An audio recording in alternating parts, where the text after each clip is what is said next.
Yes. Wow. Brandon and Dan both started.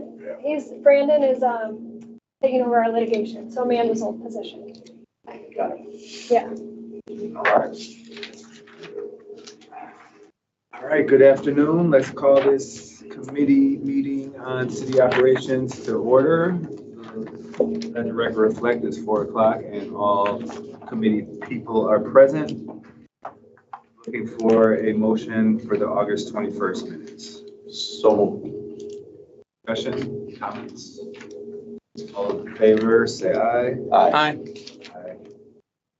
All right. Public comment on agenda items. It looks like we have primarily claim appeals today, so if you're here for that, you can speak when we call it up.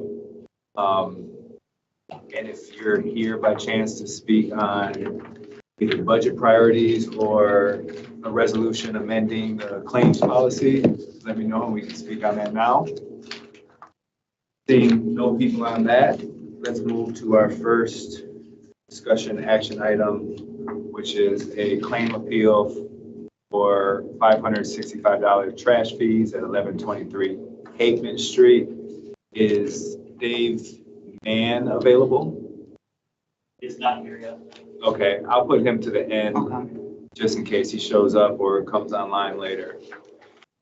Letter C, claim appeal 565 in trash fees for North Walnut Street. Is Eddie Nuno here? Yeah, maybe. Sir, you can come to the tables, sit wherever you're comfortable.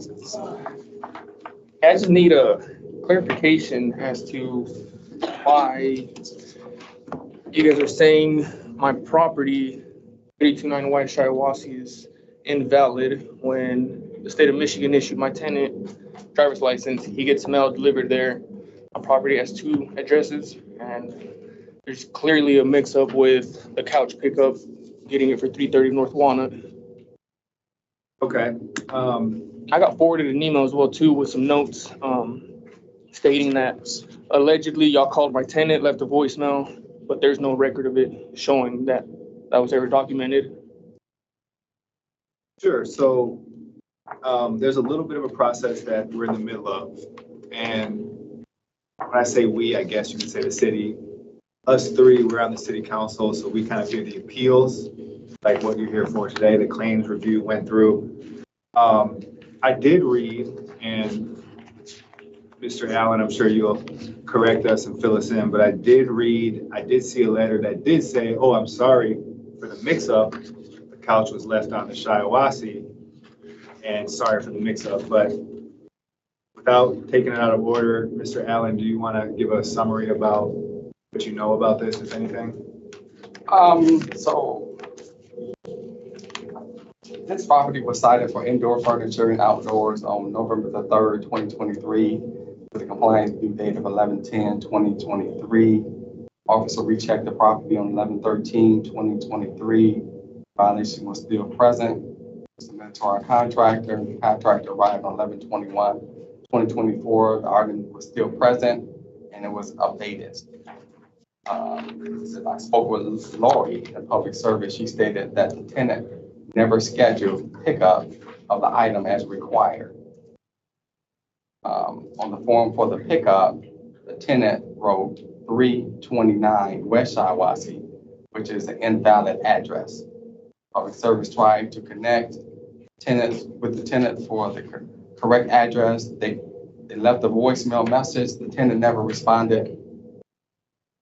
When a week had passed with no response, the public service department sent the driver to 330 North Walnut to see if the bulk item was present.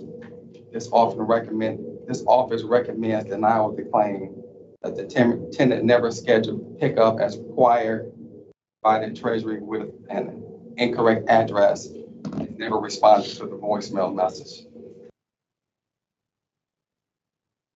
Okay. And what about the purchase of a bulk pickup for that item that was apparently scheduled and purchased? Well, it was scheduled and purchased for 329 West Shiawassee. Did you say your tenant, who lives there, you or your tenant? Or A tenant. Okay, so I take it that's a corner. It's a corner lot, yeah. So I'm And- assuming even if you drive down 330 North Walnut, you're gonna see that couch there for 329 West Shiawassee. I just don't see how Who set up the bulk pickup? my tenant did, and he has confirmation of setting it all up. And let's see, I'm trying to see.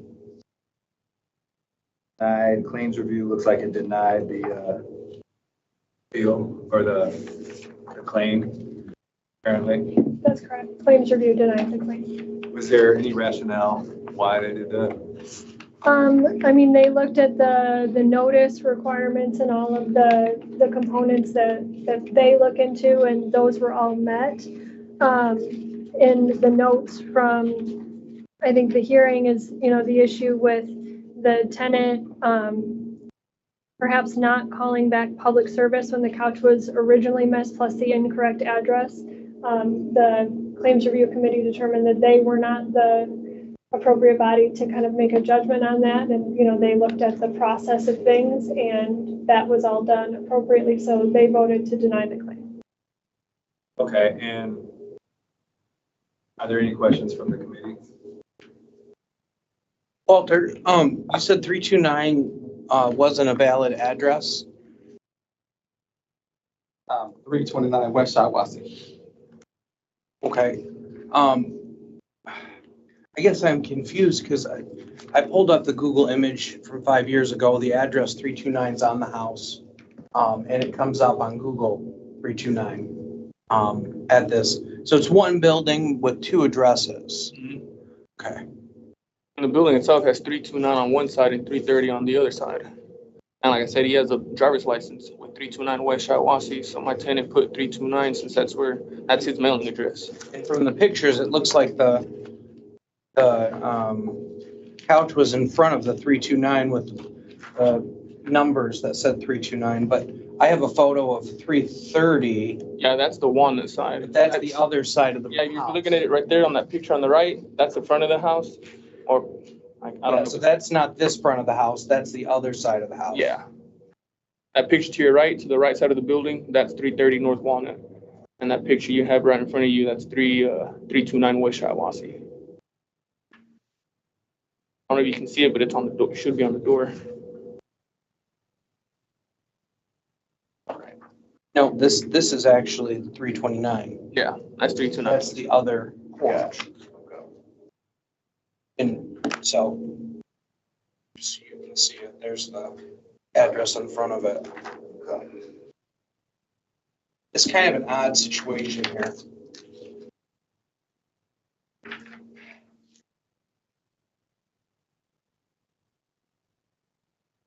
You live at 330, sir? 330 North Walnut? I don't live there. It's just one of my 5 plates.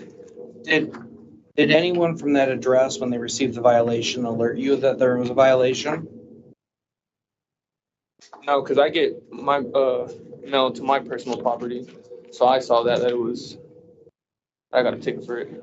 Oh, My I see tenant, that. and my tenant never knew. He's an older gentleman.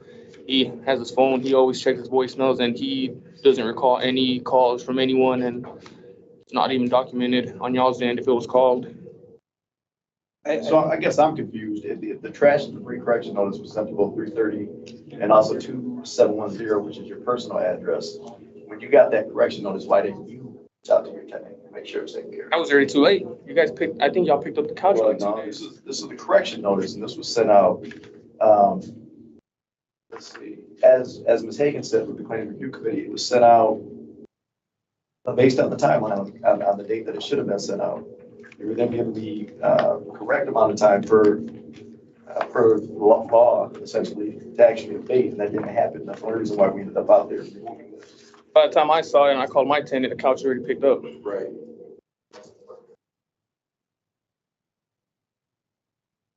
It is different. It is. I think my concern is the violation still lists 330 North Walnut, but the violation was actually 329 Shiawassee. Because it was in front of the correct house, according to the picture from 11/3.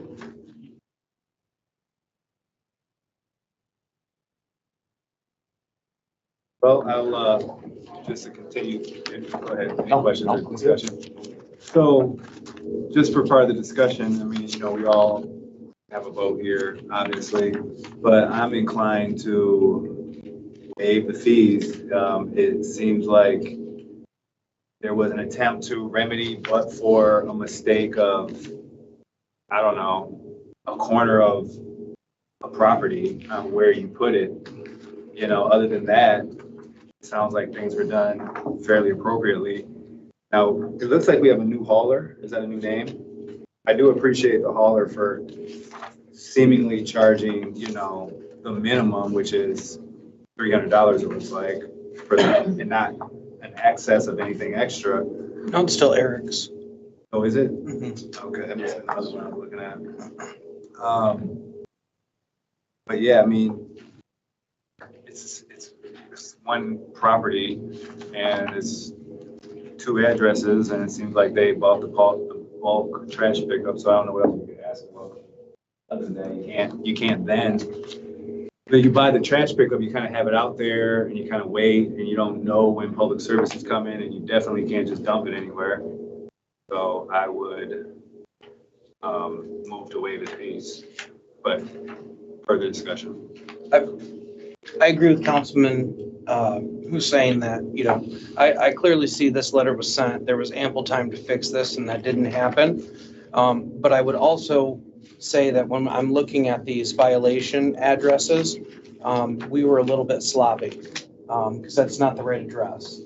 And I think that I would be inclined to agree with you on this issue because there's just too much mess in this. And from the picture, it clearly looks like they properly placed that where it should have been placed, and this was on us. I realize there's a cost incurred, but it seems pretty clear to me that this was our mistake. So I would be inclined to agree with you on this, Councilman. I would make a motion to grant the appeal. You have a motion, any further discussion? All those in favor say aye. Aye. All right, so the appeal is granted. We have to still, at council confirm it, I believe. And that's on, Monday. So Monday the 9th is when this will go to the main body to vote on. You're welcome to come and speak. Usually, the council kind of takes, what the committee does, but it's not automatic and guaranteed. But you're welcome to come, and if you don't, that's fine as well. But it takes one more vote to approve your. So with the information given right now, it would make sense to show up then? Because I feel like if you don't show up, I kind of feel like. So it's your choice, but I think if you don't show up, it will probably still pass, given that it just voted 3-0 out of here, and we're all gonna speak on, what happened, so, and what you said and what everybody said. So I doubt that it'll get overturned whether you're there. Councilman, just real quick, if I could, I would say to you that this is very rare that we do this. I would pay attention next time there's a notice that comes in the mail and make sure that it's taken care of. Okay. All right? Appreciate it. So moving forward with my property address, if that ever happens again, you guys will know there's 2 addresses to that property. I assume that they're going to make the correction themselves, but I would be specific about it.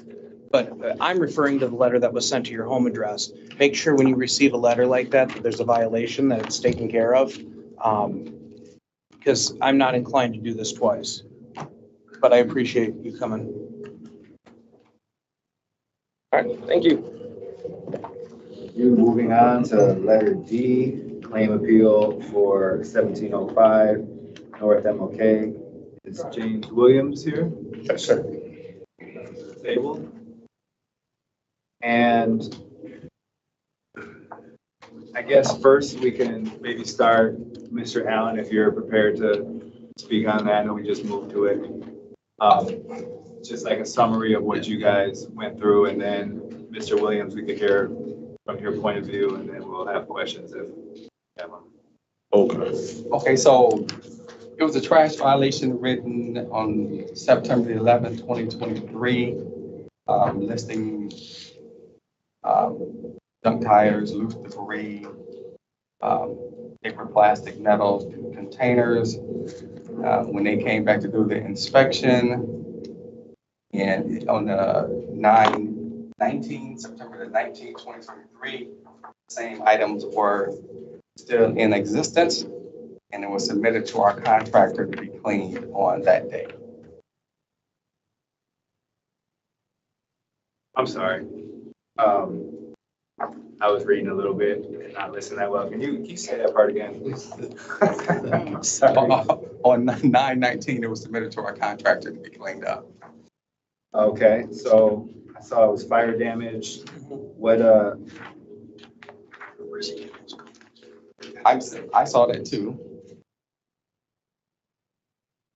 It's things for the trash, right? Yes. Okay. The other part is for the, that was for the, team fees. Mr. Williams? Yeah, like I had a house fire on April 6th of last year. And like a week after, maybe 2 weeks after, I had somebody come in and clean the inside the house up. And a friend of mine, I gave him an old truck of mine to clean the outside up. And so what was left in the backyard was 3 tires and it was a picnic table that the school gave me. And I told him to don't throw that away. I said, I want to keep the 3 tires, go on my truck, and the picnic table. And so when I seen some pictures that they saw out, they had put tires behind an old car of mine, what they charged me $470 red tag. After I had moved, they said it wasn't gonna red tag it no more, and they still red tagged it. But the trash and stuff, I had already paid somebody to clean up around there as well as cut the grass. Okay. And my tool shed was what it was like a week after then. I had a seizure, went into the hospital, and then I got in touch with my loan company. They said to pay off on the house, that they would keep that, and they could refix my house. I could move back in it. And so I had 2 estimates there, and one was for $231,000, and the other one's for $232,000. So that's why I had some stuff still in the tool shed, because I was thinking I was gonna move back in the house. But once it was that much to repair, then I knew I couldn't move back in it. Okay, I guess I'll start with a couple questions. So if you paid someone to clean up the outside, and it looks like, I assume that these are still after pictures, and it looks like there are more than 3 tires and some other stuff kind of around.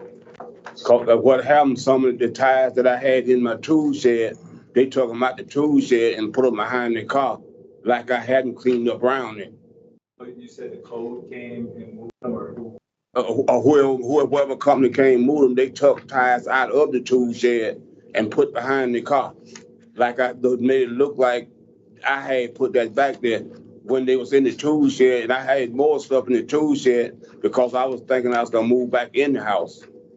All right. Well, then, let me ask, where are these tires at? Where is this at?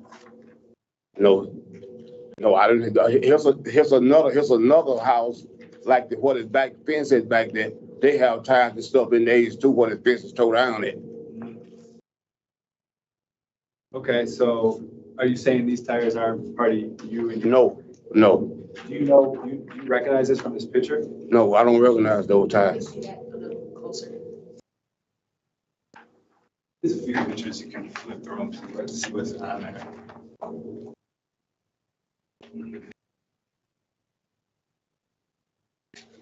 What I said,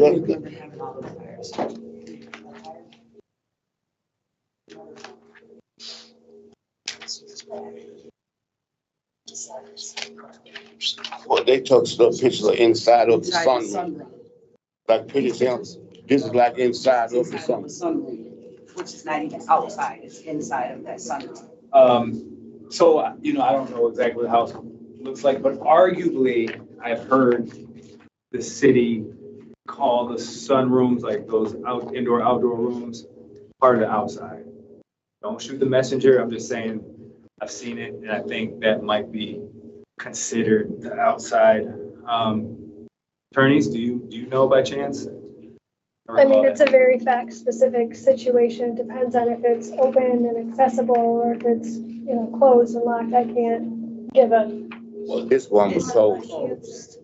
It's closed with warnings in it all the way around. It's accessible from the inside of the house as well. Right, another question. If it was a total loss, why did you have someone clean out the inside? Or like you're still trying to make that determination? No, they told me that I need to clean the inside of the city. And so like, out of the money that came back from the laws, they took out for me having somebody to clean up.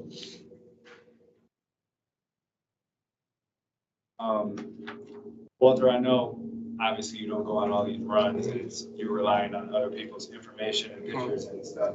But do you have any information about like the inside outside or the tires coming out or anything? I do know that we do not go inside, closed sunrooms and remove anything.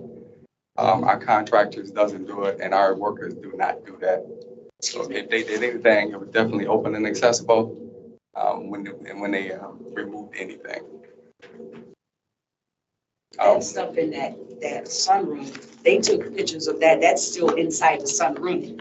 They didn't take it out the sunroom. They went inside the sunroom because those pictures are still inside in the sunroom. And to answer the question about as far as if it was a total loss, because there was like a lot of furniture and stuff that got smoke damage and that type of stuff that needed to be taken out. A lot of things didn't really necessarily get fire damage. But as far as the smoke damage, which means it was no good, so it needed to be taken out. I'm the one that was in there when it happened. I apologize, ma'am. What is your name? Sorry, my name is Leola Bertley. Okay, thank you. Members? Yeah, Walter, do you know what the status is on this property? It's been, I think, fire damaged for over a year now. Is it heading towards make safe demolish? I do not know that question. I don't know if it's on our list or not, but Okay. I can check if we can give you that information. Do you have any notes or know anything about the claim of the tires being a part of the other property? And do you? I've never heard that. That's how many tires are here. What's that? 28. Okay, 28 tires. Oh, my goodness gracious. It looks like, Councilman Jackson, from this picture, these are in the driveway in the middle of the yard. I think those are the ones they said claims was moved behind the car. Yeah, but it looks like there's multiple spots where there's tires, yeah.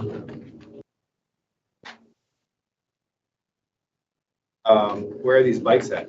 Just curious. That was just one bike. That was that bike that had the basket on it and so forth. Now that bike was there. That back right there is the one back that was behind the car with the tool shed closed. And that right there showed it wasn't no tires back there. Looks like there's 2 tires by the shed. And I don't know that this is necessarily a distinction, but I'm curious. Is this visible from the street? No. I mean, I don't think it really matters. No, cause that's all the way in the back where the swing set at, all the way to the back. You would have to go back up in there looking for something to see that. Committee members?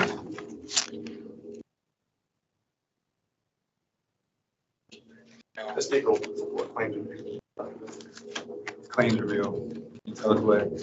Yeah, essentially, the appropriate steps were taken, the appropriate notices were sent. Claims review heard essentially the claims made by the claimant here today and did not have sufficient evidence to make a determination, so the claim was denied.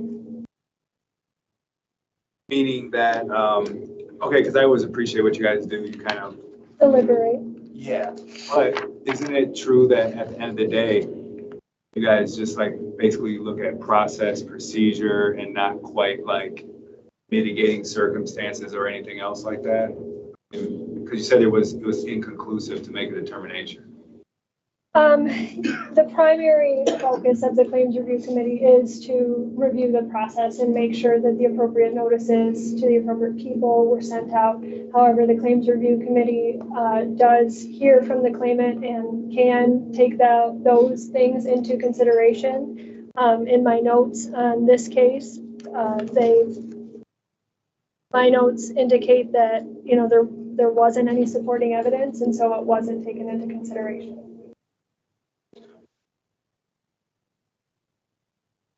I'll send a letter stating that if that wasn't removed by a certain date, that you would have somebody come out there and remove that, because my recollection, we never received that. So would you would probably send it into the house that caught on fire, to where maybe we didn't get that in sufficient time?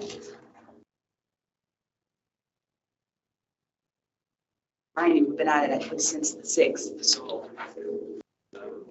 I don't know if anybody has that answer handy about where the notice was sent to. It looks like it was sent to the address that the assessor's office had on file, which was the Martin Luther King address.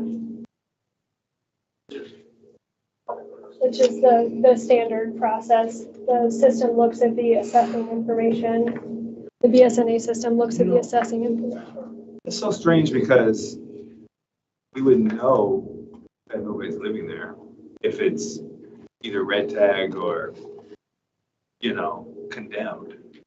It's just interesting that we're just okay with that being noticed when we know that it's really not noticed. I mean, I'll entertain a motion and vote accordingly. So I tend to agree with Ms. Hagan. And frankly, as I've sat on this committee, I've always looked at the process as well. Sometimes you have circumstances as, you know, which referenced in the last piece, where there were some mix-ups in terms of mailing address, you have a unique situation with corner lot. So, I mean, that's understandable, but it's, in my opinion, it's dangerous to start making what I would almost consider arbitrary decisions outside of process.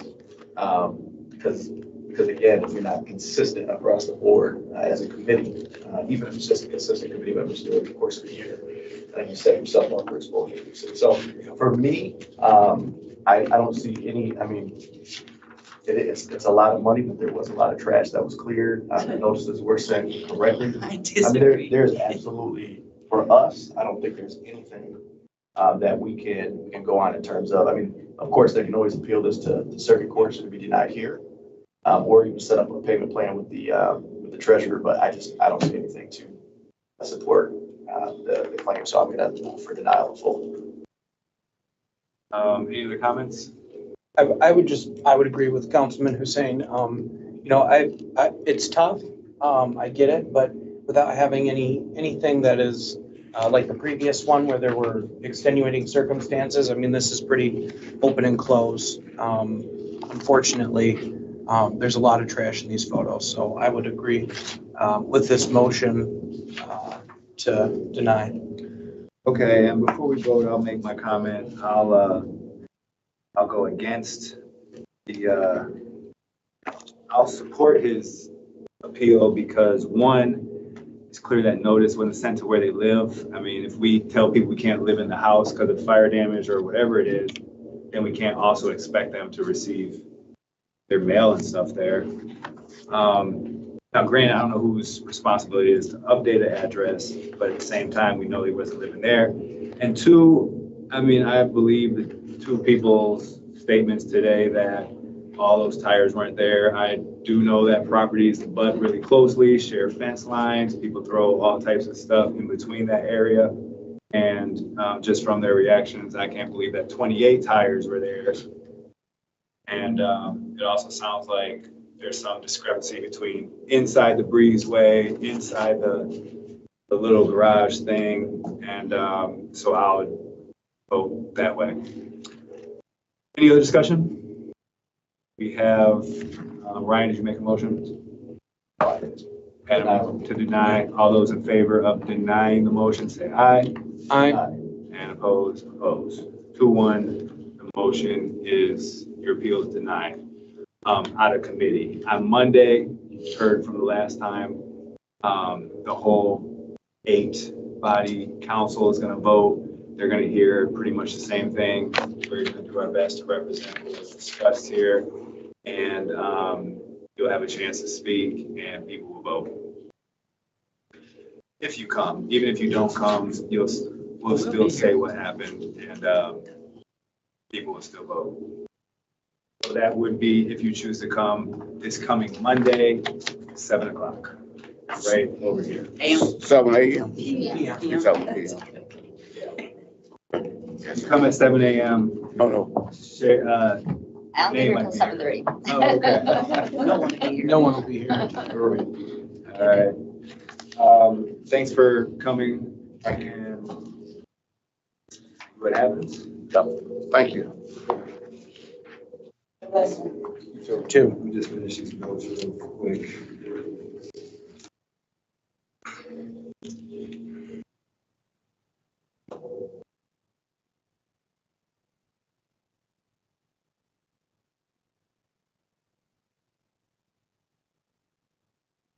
The gentleman, Oh, was okay. able to join. Item B. All right, well, let's go to item B. Claim appeal for $565 in trash fees, 1123 Hateman Street.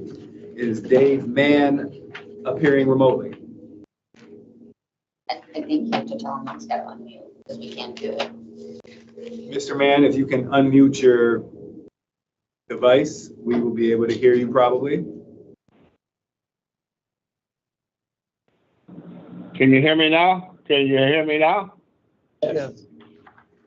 All right, let's start with this claim process. If Mr. Allen, if you don't mind doing a summary, and then we'll maybe hear from, actually, let's hear, Mr. Allen, then claim appeal, then Mr. Mann. Okay, this property was cited on May 17, 2023. Violations in the driveway and between the sidewalk and curb. Also, on February 17, 20, actually, 2023, as noticed in the recheck photo, violation remained, then submitted to the contractors to abate.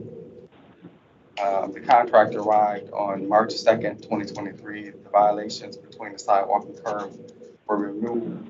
However, the furniture in the driveway was still present.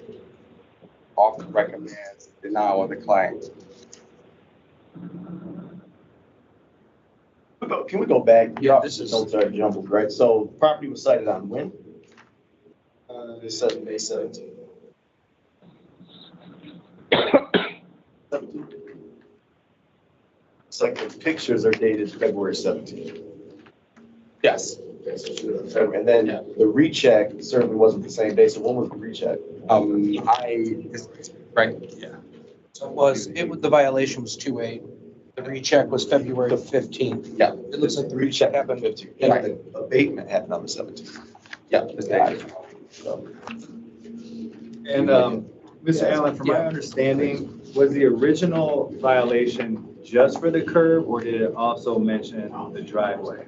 The original violation, it looks like it was for the driveway and between the sidewalk and the curb, which is the right of way. Claim review? Yep, so this was heard at the Claims Review Committee. The claim, that committee was denied in full. The appropriate process was followed.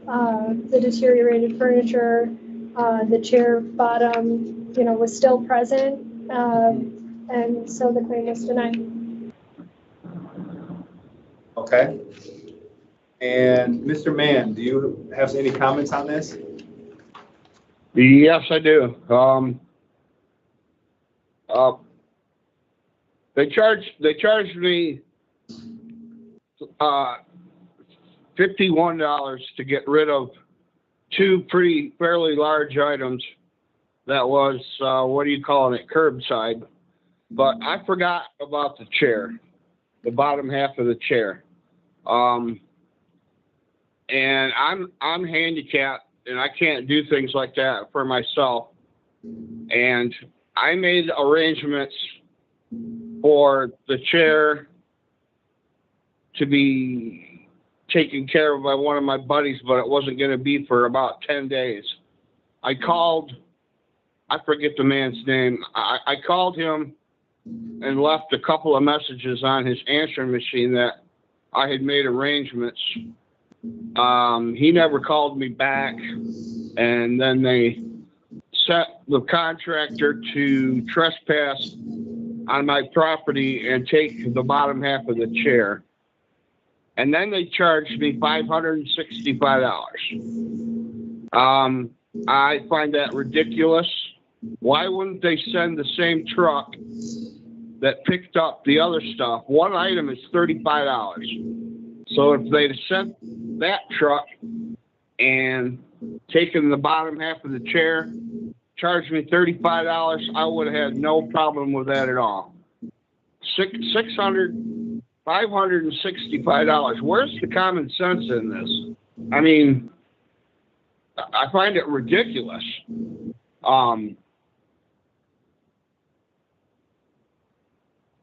guess that's about all I got to say. That, I find it hard to believe if the mayor knew this was the process that he would allow it to go on.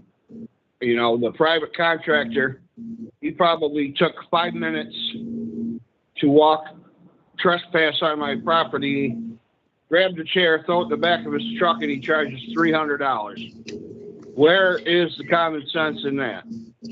And the city, for making a phone call to the contractor, charged me $265.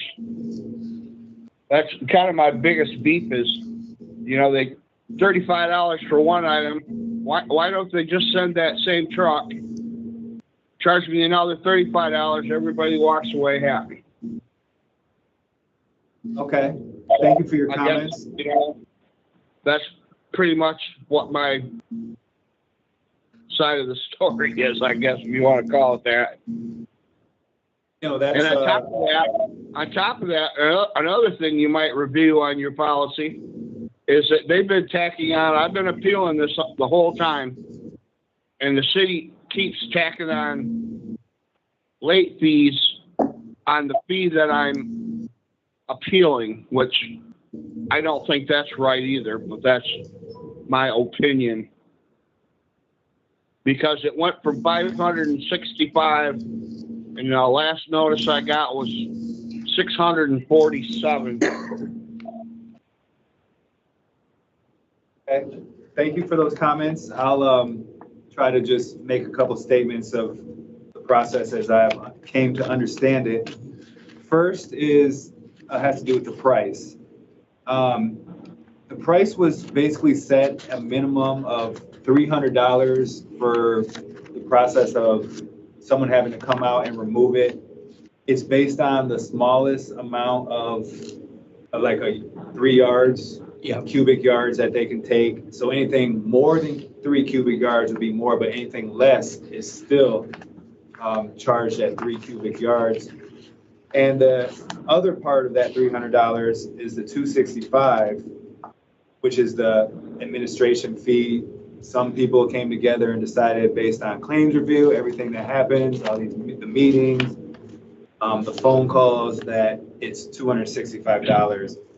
So I do agree that those are high, especially when it's like your situation and one thing's taken away, but yet it is still the prices. So that's one gripe that I'm not sure is going to go too far because it's already been determined and based on a process. But I do agree it could and should be looked at. I just don't think it's going to be looked at and able to help you for that part today.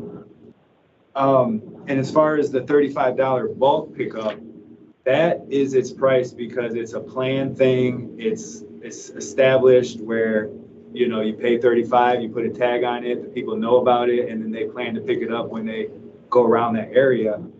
So it's a little different when it's planned versus when somebody drives around and spots it. I don't really like it, but that's just what it is right now. If, does anybody have any comments other than what was mentioned for now? So, I reached out to CART, you know, because I saw the 2 bulk items were removed, and I was hoping that there was a third tag there for this chair. I'm not sure why that didn't get, you know, if we got tags for 2 items, why the third one didn't have a tag. It would make sense. There weren't any tags involved. Yeah, so it's the $35 fee for a bulk trash pickup. It looks like you did it for the carpet and the mattress, but not for anything No, else. it was a large screen television. Okay, yep. So I see that, I spoke to our folks that run that program, and then they have nothing else until May of 2024, a couch and a chair. And it looks like, looking at BSA, there's been 8 violations. I think there's 1 open violation for either trash or grass and weeds. I agree with Councilman Jackson that the price on this is high, but unfortunately, you know, that's the price of the service. You know, that's how much the city incurs. And I believe that we had this conversation last year too about the cost of this, but, you know, unfortunately, that's the cost of, you know, what it cost us to do. So I would be inclined to deny in full. Why wouldn't they send the original truck? They knew it was there. Why wouldn't they just send the original truck and charge me another $35? Well, Mr. Mann, let me ask you this. When you signed up for the bulk trash pickup for the 2 items, I mean, I guess what items did you list to be picked up and where did you put those items to get picked up? They were curbside. I told you I had forgotten about the chair. My point is, they're going to charge you all this money. I mean, the guys knew the house. They know the address. They know the house. They could just do the same thing. Whoever picked up the curbside could come back and pick up the half a chair, charge me $35, and that's great. It's like extortion. They put it right on your property taxes, and there's nothing you can do about it. I mean, it's corruption, if you ask me.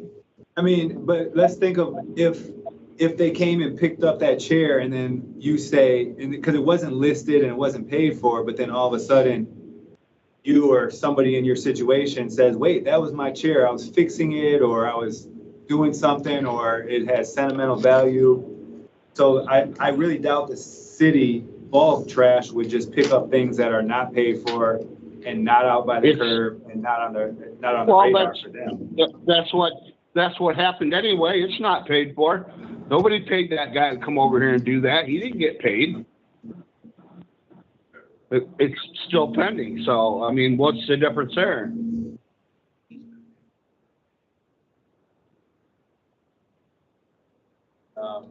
Anything else?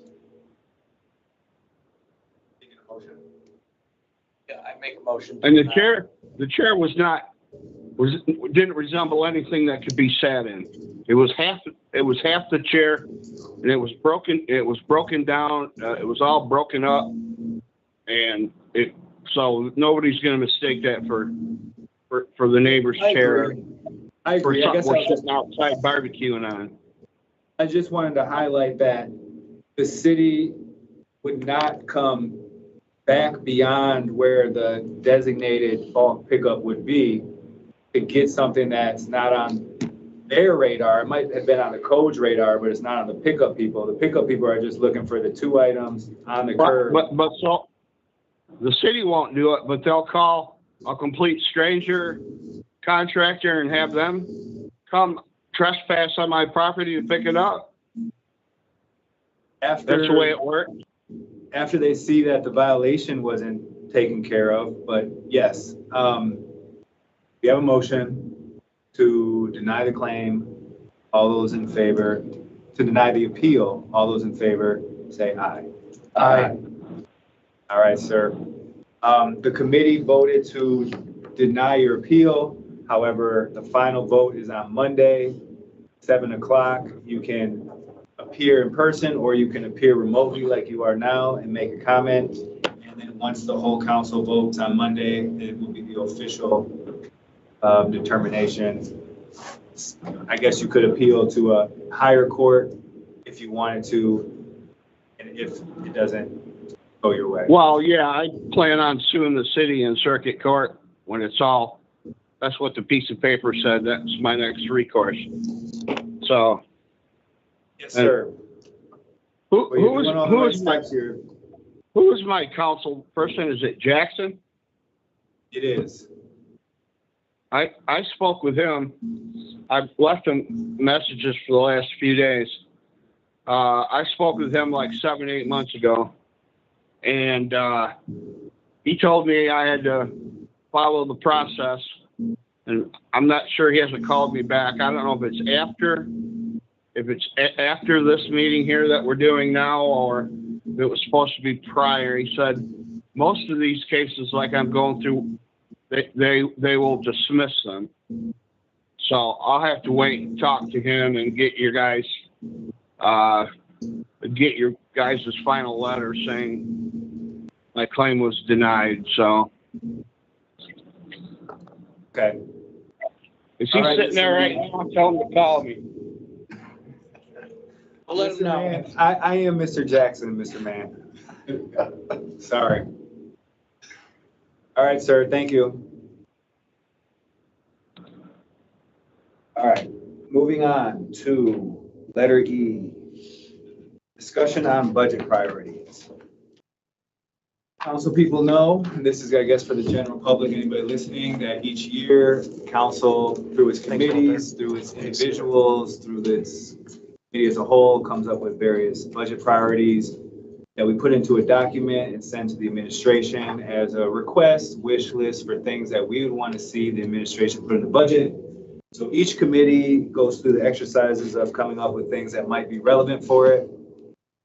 And for the budget priority document, council people, I'll just open it up just for any discussion. I'll start off by saying I am probably not bringing priorities for public service. So, or public, where we are, city operations. So if you guys have anything, like to talk about it. So I think we have one more meeting, right, on the 18th, because these, I think, have to be vetted by council on September 30th, right? So we can make that charter deadline by October 1st. So I would encourage folks to consider, think about it, if there is anything, we can discuss those things on the 18th. I'll be honest with you, I haven't had the opportunity to sit down and really consider and really have things written out. But by the 18th, I will. All right. I have. Okay. I just want to throw this out here so you guys have some food for thought.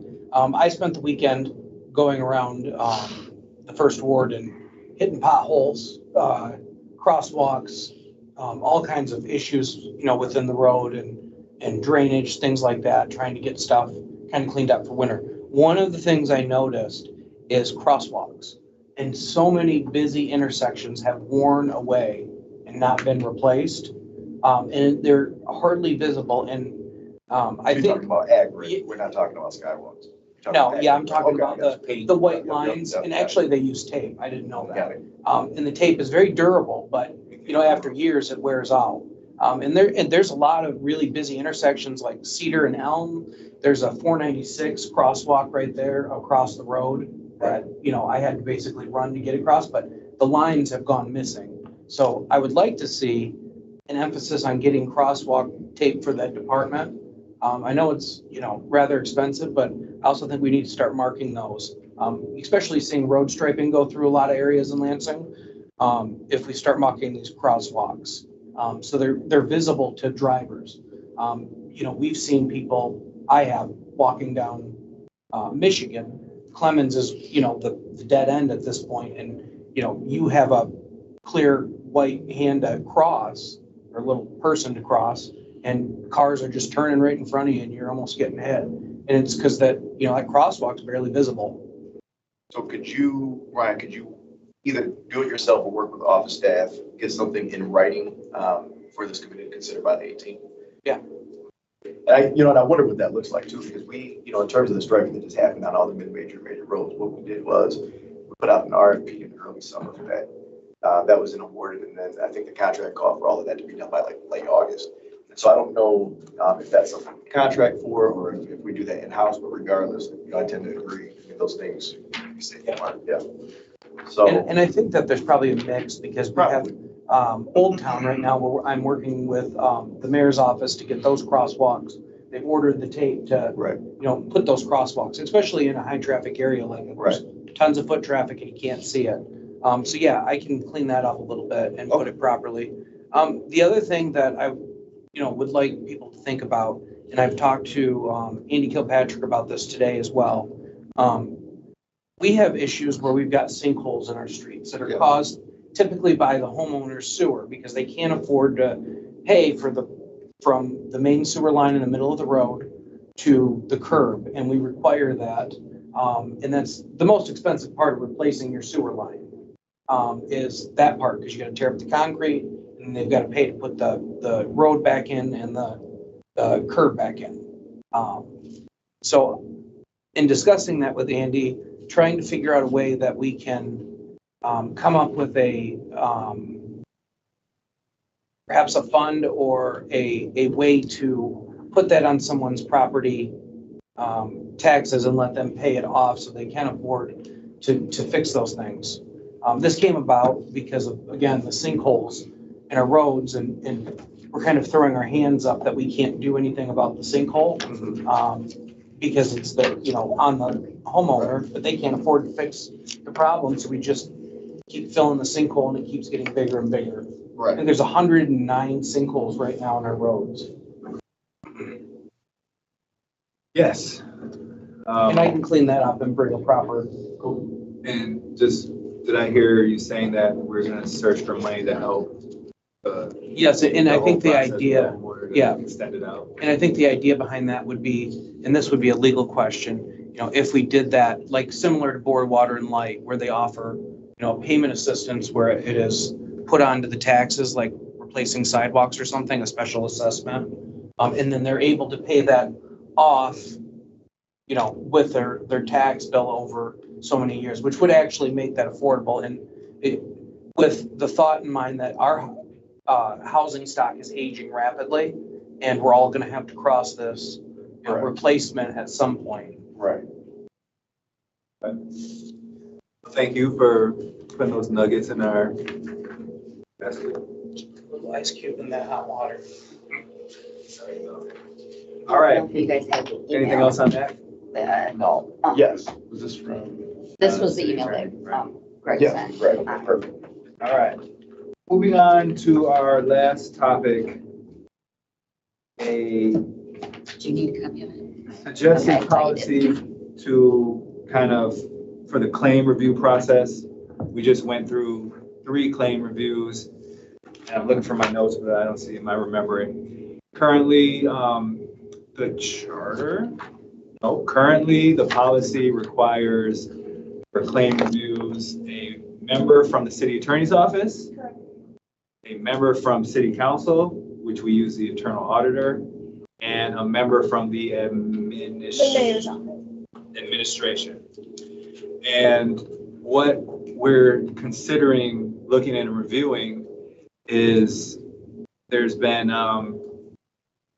some concerns that the city attorney's representative, might just be, not just, but maybe not an attorney or basically is the main thing. And we want to explore and talk about how important claim review is and how important we think it is probably to have an attorney there, just with notice requirements, things that, that come up pretty much regularly with somebody appealing a decision from the city that is going to cost them money and possibly put it on their taxes.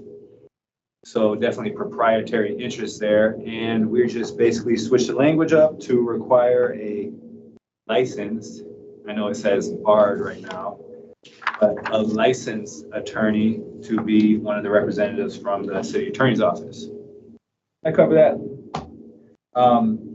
We sent it into, well, I guess we didn't send it in, but the city attorney's office looked at it, made some very friendly recommendations that When you read them, I read them and I was okay adopting them. Comments by committee members?